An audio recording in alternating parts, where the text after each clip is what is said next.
各位朋友，大家好，欢迎来到看老师的频道。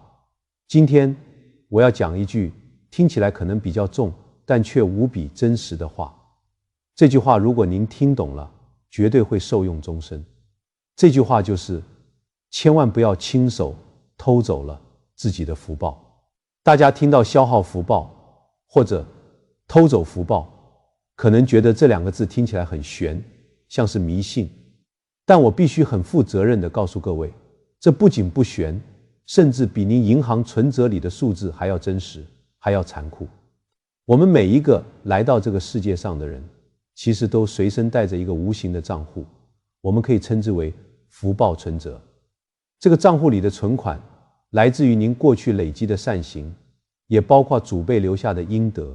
您这辈子做的每一件好事，说的每一句暖心话，动的一个善念，都是在往这个账户里存入积蓄，这就叫积福。反过来说，您享受的每一份安逸，得到的每一次过度的赞美，每一次无端的发脾气，每一次对物质的浪费，其实都是在从这个账户里提款，这就叫消福。道理其实就这么简单，就像是一个只要会花钱却不懂得赚钱的人，哪怕家财万贯，最后也难免落得一无所有。一个人福报再大，如果只知道消耗，不知道积累，总有一天福报会见底。一旦福报耗尽，各种奇奇怪怪、意想不到的倒霉事就会接踵而来。到了那个时候，真的是叫天天不应，叫地地不灵。为什么？因为您的存款已经透支了。银行存款透支了，银行会发催缴单；福报透支了，老天爷就会用灾难来提醒您。这不是迷信，这是宇宙间一个最基本的能量守恒定律。那么您可能会问，看老师，我们平常过日子，哪些行为算是在消耗福报呢？这个问题问到了关键点。很多人之所以命不好，不是因为他不够聪明，而是因为他每天都在不知不觉中做着折福的事情，却不自知。今天我就为大家总结了4个最普遍也是最严重的偷福坏习惯，请大家静下心来对照一下自己，看看有没有中招。第一个最要命的坏习惯就是浪费，尤其是浪费粮食。现在的物质生活条件确实比以前好了太多，大家手里都有点闲钱。很多朋友出去吃饭，为了面子，为了排场，点了一大桌子菜，结果呢，吃不完，甚至有的菜连动都没动过，筷子一放，转身就走，觉得打包很丢人。我必须郑重地告诉各位，这绝对不是有面子，这叫折大福。您这是在把自己命里的福气一口一口地扔进垃圾桶里。我们小时候，家里的长辈都会教一句老话：一粥一饭，当思来处不易。这句话很多人都会背，但真正做到的有几个？粮食不仅仅是填饱肚子的东西，它是天地万物生养出来的精华，是农民朋友顶着烈日辛辛苦苦种出来的。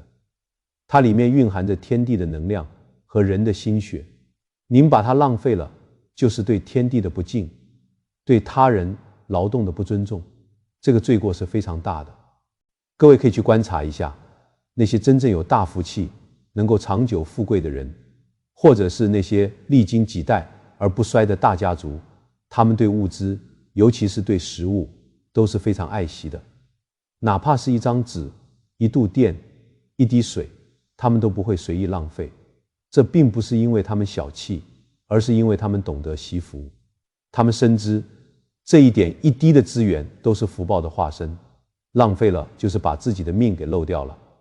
所以从今天开始，请大家记住，碗里的饭一定要吃干净。去餐厅点菜，吃多少点多少，吃不完打包带回家，这不丢人，这才是真正有智慧、有福气的人该有的样子。除了粮食、水电、时间以及社会公共资源，任何形式的浪费都是在快速消耗您的福报账户。如果您认同惜福的观念，请在评论区留下惜福得福这4个字，让我们一起互相勉励，守住我们的福气。第二个消耗福报的坏习惯叫做傲慢。一个人稍微取得了一点成就，或者赚了一点钱，哪怕是孩子考上了一个好学校，马上就觉得自己了不起了，走路的姿势都变了，跟人说话的嗓门也大了，看不起这个穷亲戚，瞧不上那个老朋友，觉得天底下自己最厉害。各位朋友，天底下最厉害的东西不是财富，而是谦虚这2个字。我们老祖宗留下的《易经》里面有64卦，每一卦里面都有吉有凶，唯独有一卦叫做谦卦，它的6个爻全是吉，从头好到尾。这说明什么？说明老天爷的规律就是天道亏盈而益谦，您越是自满，越是骄傲，老天爷就越要来削减您。您那些满满的福气就像一个灌满了水的气球，您越是拼命往里吹气，想要展示它有多大，它就越容易爆炸。看看现在网络上生活中那些喜欢炫耀的人，今天炫耀刚买的豪车，明天炫耀新买的豪宅，后天炫耀自己的地位。他表面上好像很风光很快乐，其实他每一次炫耀都是在向宇宙宣告，我的福报太多了，快来拿走一点吧。这种行为是在给自己找麻烦。一方面，您的炫耀会引起别人的嫉妒，甚至招来小人的怨恨，这就是在给自己制造敌人。另一方面，您把福气都摆在明面上，它就变成了一种很肤浅的一次性的享受，享受完了就没了，留不住。真正有大智慧的人都知道财不露白的道理，有好事自己心里偷着乐就好，要藏得住。就像大地一样，默默地承载万物，生长万物，但大地从来不炫耀自己有多伟大。所以人要学大地的精神，要谦虚，要厚重。您越是把自己放得低，您的福报才能积得厚，才能守得住。第3个坏习惯也是非常普遍的，就是发脾气和造口业。我们在生活中常说要积口德，但很多人不把这当回事，遇到一点不顺心的事就喜欢抱怨，喜欢指责别人，甚至在背后讲人家的闲话，说是非。您以为您只是随口说说而已吗？我告诉您，能量是会流动的。您嘴巴里讲出去的每一句负面刻薄的话，都是在释放一种强大的负能量。这种负能量，第一个伤害的不是别人，正是您自己。它会把您内心那一点好不容易积攒起来的平和之气、福气全部给打散掉。大家可以回想一下，一个人在发脾气的时候，是不是面红耳赤，青筋暴起，全身的血液都在往上冲？那个时候您的身体是很痛苦的，五脏六腑都在受损。发完脾气之后，您会觉得特别累，像是生了一场大病。为什么？因为您在那一瞬间消耗了大量的生命能量，也就是您的福报。抱怨也是一样的道理。您抱怨天气不好，抱怨老板不公，抱怨伴侣不体贴，抱怨社会黑暗。根据吸引力法则，您越抱怨，您吸引来的就越是这些糟糕的人和事。因为您的磁场已经变成了一个垃圾场，充满了怨气和戾气，那您怎么可能吸引来鲜花和蝴蝶呢？所以一定要管住自己的嘴巴，多说鼓励人的话，多说赞美人的话，多说让人心安的温暖话语。如果您实在不知道说什么，那就闭嘴少说话，把能量收回来，养自己的精神，养自己的福气。这就叫静坐常思己过，闲谈莫论人非，这也是在帮自己止损。第4个消耗福报的坏习惯叫做不知感恩。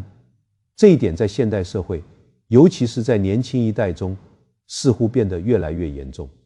很多人觉得父母养我是应该的，老师教我是应该的，朋友帮我是应该的，甚至觉得我今天能呼吸到空气，喝到干净的水，拥有健康的身体，都是理所当然的。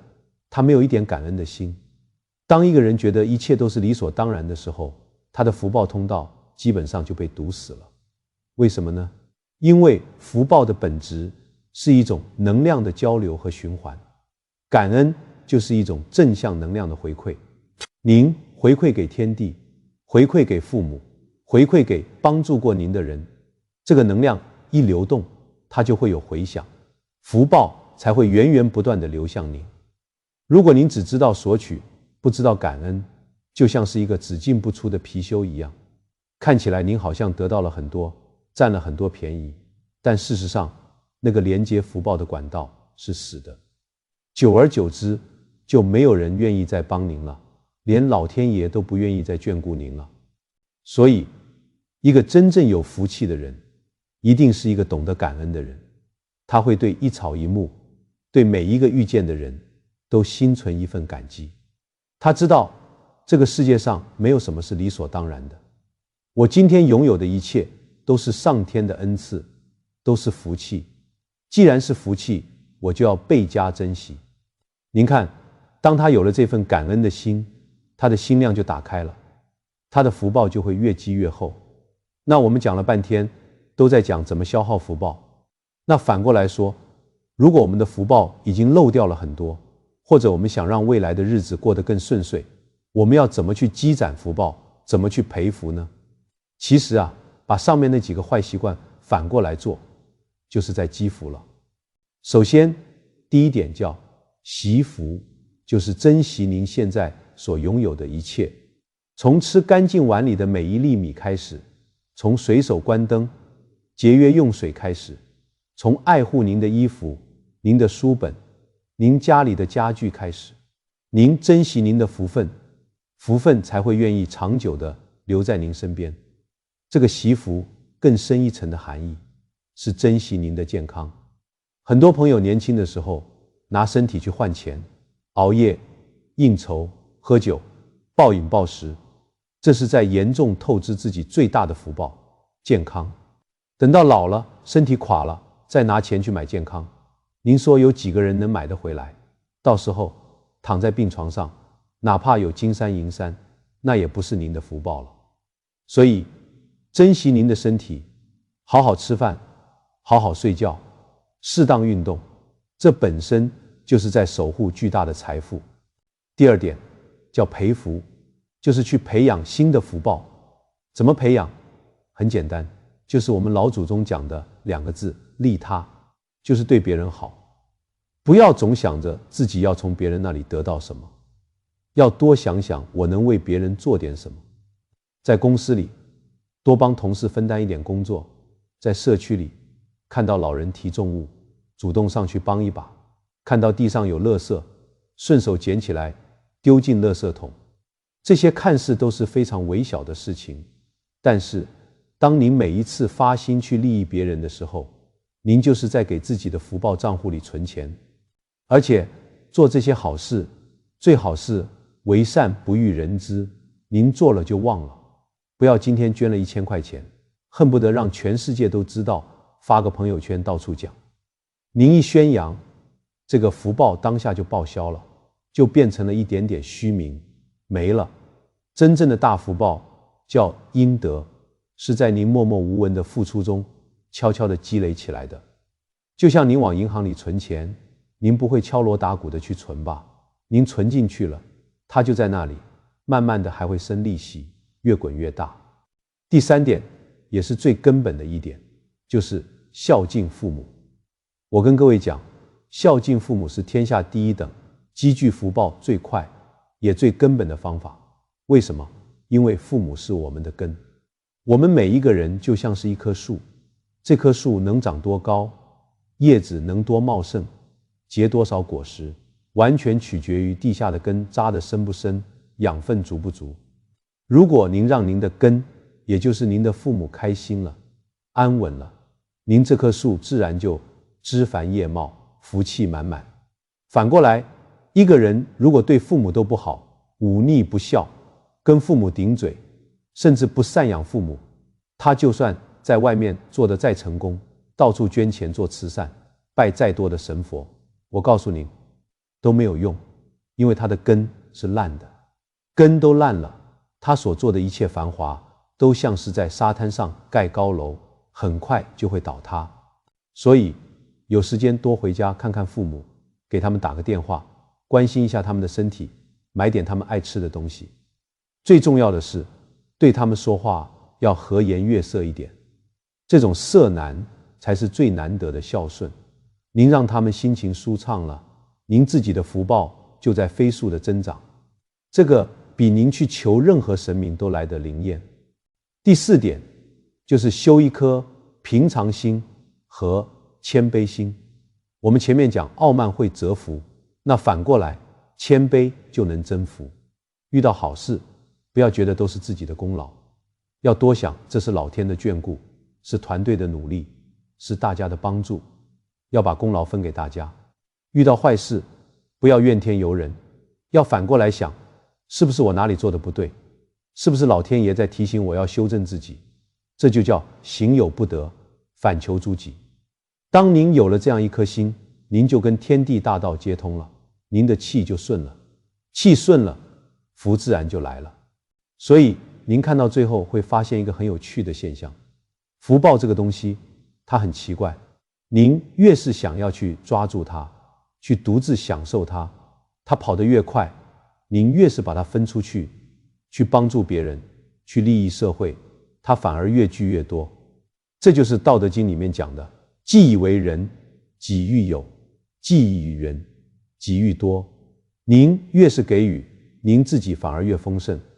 我们中华文化里头有一个很重要的观念，叫做德不配位，必有灾殃。这就是说，您的德行要配得上您所拥有的福报和地位。如果您的福报很大，突然发了一笔横财，或者地位升得很高，但是您的德行不够，您驾驭不了这么大的福报，那这个福报对您来讲就不是福，而是祸，它会把您压垮。就像一个小孩子，您给他100万新台币，您觉得是好事吗？不是，他可能会因为这100万被人骗，被人绑架，或者自己拿去乱花，最后染上恶习，毁了自己的一生。所以财富、地位、名声都是福报的一种外在显现。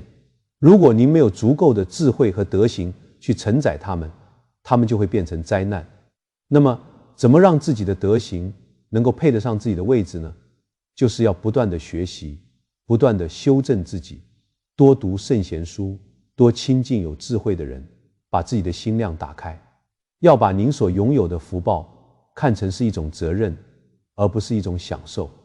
您有钱不是让您去奢侈浪费的，是老天爷借您的手，让您有机会去帮助更多需要帮助的人。您有权利不是让您去作威作福的，是让您有机会去为大众做更多的好事。当您把观念转过来，您的福报就不是在消耗，而是在运用。用和消耗是完全不同的概念。消耗是用一点少一点，最后归零；运用是把它投入到再生产当中去。您用您的福报去帮助了10个人，这10个人可能又会去影响100个人。您看您的福报是不是像滚雪球一样，越滚越大了，它产生了更大的价值，这才是福报最正确的打开方式。各位朋友，我们不要再去羡慕那些看起来很有福气，天天在吃喝玩乐的人。您要知道，如果他们没有在积福，那他们可能只是在快速地花掉过去的存款而已。等花完了，好日子也就到头了。我们要不仅做一个聪明人，更要做一个有远见的人。我们要努力地去做一个积福的人，而不是单纯享福的人。我们每天的生活就是我们最好的修行道场。您不需要跑到深山老林里去，您就在您的家里，在您的公司里，在每一次与人交往中去实践我们刚才讲的这些道理。吃饭的时候提醒自己要惜福，跟人说话的时候提醒自己要积口德，取得一点成绩的时候提醒自己要谦虚，看到父母的时候提醒自己要行孝道，看到别人有困难的时候提醒自己要去利他。您这样一天一天的坚持下去，刚开始可能觉得有点不习惯，有点难，甚至觉得自己吃了亏，但是慢慢的它就会变成您的习惯。您会发现您的心越来越平静，越来越安详，您周围的人际关系也越来越和谐，很多您以前觉得很难办的事情，莫名其妙的就顺利了很多。您以前求都求不来的好机会，自己就找上门来了。这个时候，您不要觉得奇怪，因为您的福报账户已经从赤字变成了盈利，您已经从一个消耗能量的人变成了一个汇聚能量的中心，您整个人的磁场都变了，那您吸引来的自然都是好的东西。这就是我们常说的善缘。我们活在这个世界上，就像在一个巨大的农场里种田，您种下什么样的种子，将来就会收获什么样的果实。您种下傲慢、浪费、抱怨的种子，您收获的必然是贫穷、孤单和灾祸。您种下谦卑、感恩、利他的种子，您收获的必然是富足、和谐和安乐。这个规律比太阳从东边升起还要准确，所以永远不要消耗自己的福报。这句话不是一句消极的口号，不是叫我们什么都不要做，什么都不要享受，过苦行僧的生活，不是的。它是要我们把观念提升一个层次，把短暂的、肤浅的感官享受提升为一种长久的、深刻的灵魂富足，把为自己的小我服务提升为众生的大我服务。当您能够这样去思考，这样去生活的时候，您就不再是一个被动的福报消耗者，您成为了一个主动的福报创造者，您的人生才会真正的安详、踏实，充满智慧和光明，这样才叫做真正的大智慧。希望今天的分享能为您的人生带来一点点的启发和改变。我是看老师，我们下期节目再见。祝福大家福慧双修，平安喜乐。